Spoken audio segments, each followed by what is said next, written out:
Well, hello, good morning. I'm doing some practicing. I'm working on a composition. It's actually a piece that I wrote over 10 years ago, but I'm reworking it for a video project that's happening a little bit later this fall. And I called it a Tangotina. So that's the title, Tangotina. And I called it a Tangotina because, first of all, it's based on the structure of a sonatina, and also it's inspired by a flamenco dance called the tangos. And the tangos is a fun kind of party dance in 4/4 time. And I think I'm right in saying that the tango's rhythm is always a ta, ti, ti, ta, ta rhythm, a quarter note, 2/8 notes, and then 2 quarter notes. But I might be wrong. I'm not a flamenco expert.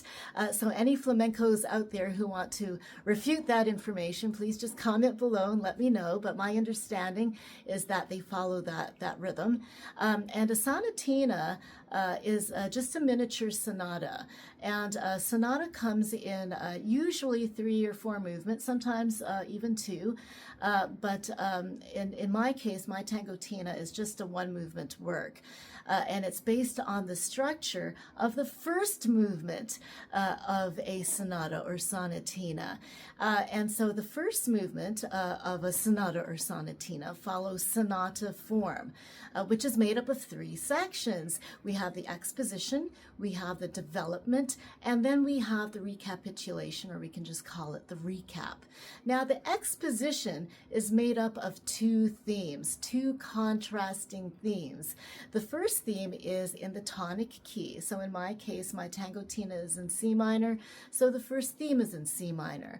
And then there's usually a bridge, which will take you to the contrasting second theme, and the second theme is often in a different key altogether, and it can be the dominant of the first key. So if my piece is written in C minor, the second theme could be written in G major, the dominant key, or it could be written in the relative major, which in my case would be E flat major, is the relative major of C minor.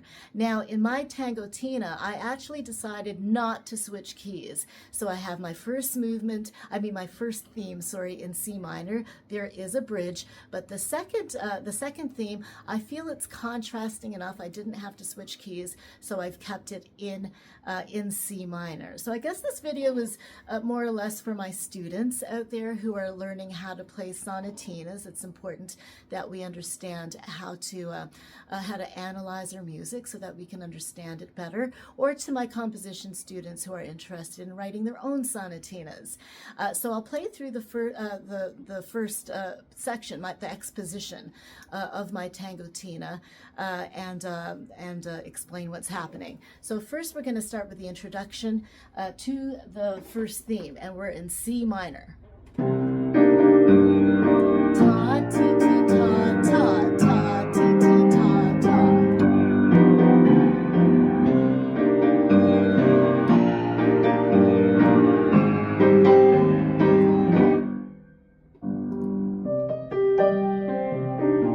This is my first theme.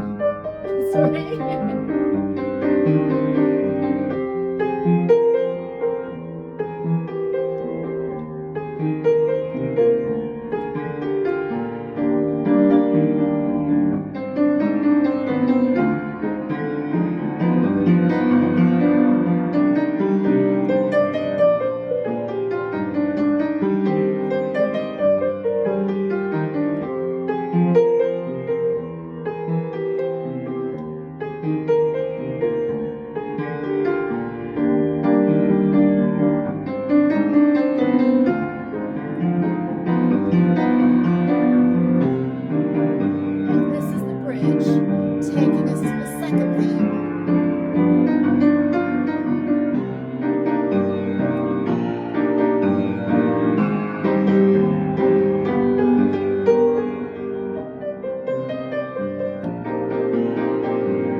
that takes us to the development section of my Tangotina. Maybe I'll do a video about that next time. I hope you have a great day, and keep practicing your sonatinas, kiddos. Bye. Hello everybody, welcome back. It's part 2 of how to analyze a sonatina using my composition called Tangotina.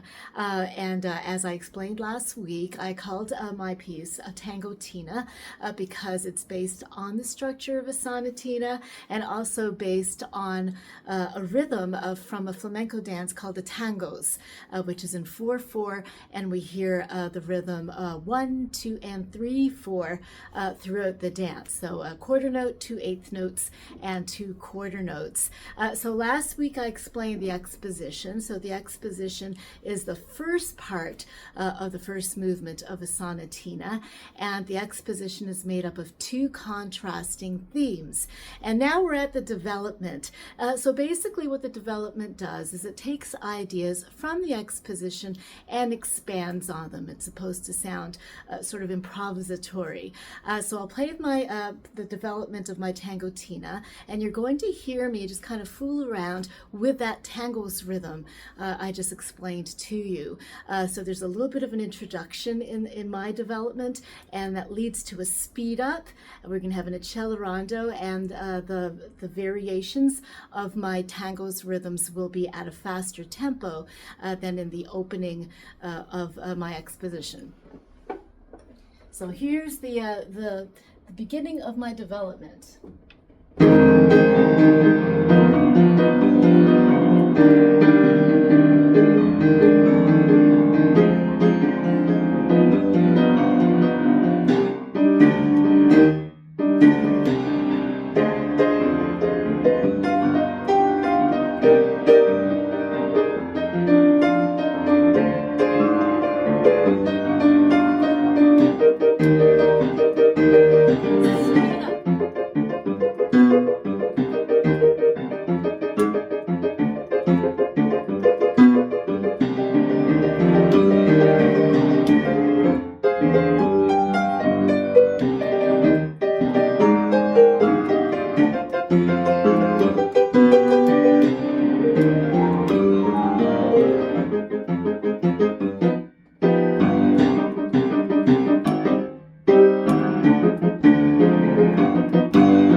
And that's the end of my development, and we're going to go into the recapitulation in part 3. Hope everyone enjoys their day. Thank you.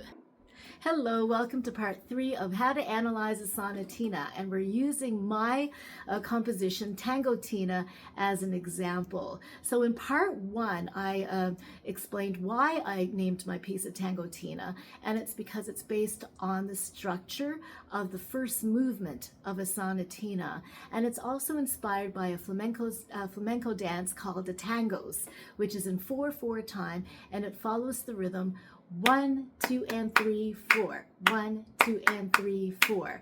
So a quarter note, 2 eighth notes, and 2 quarter notes. So in part 1, I talked about the exposition. So the exposition is the first part of sonata form, and it's made up of 2 contrasting ideas. Then in part 2, I described what a development is, and the development is the middle section of a sonatina, and it expands on ideas that were presented in the exposition. So in my case, in my Tangotina, I explored that tangos rhythm. You heard a speed up and then variations on that 1, 2, and 3, 4 rhythm. And now we've come to part 3, and I'm going to talk about the last section, the third section of sonata form, and it is called the recapitulation, or the recap for short. And basically, we're back to the ideas of the exposition, the first two themes. We're going to hear them again, and then sometimes the Sonatina first movement ends with a coda, just a little ending, and you will hear that also in my recap. So I'll play through my recap and just explain where the themes come in and where the coda comes in.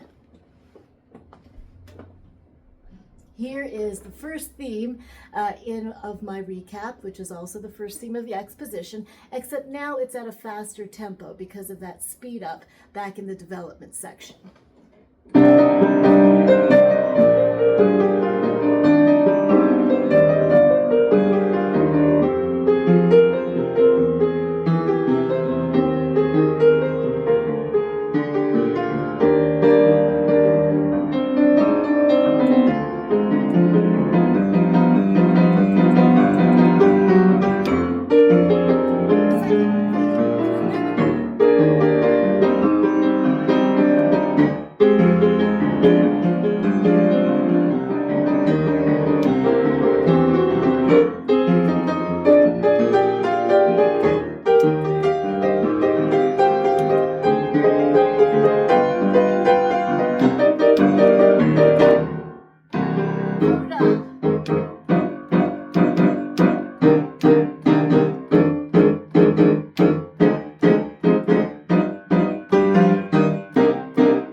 The end.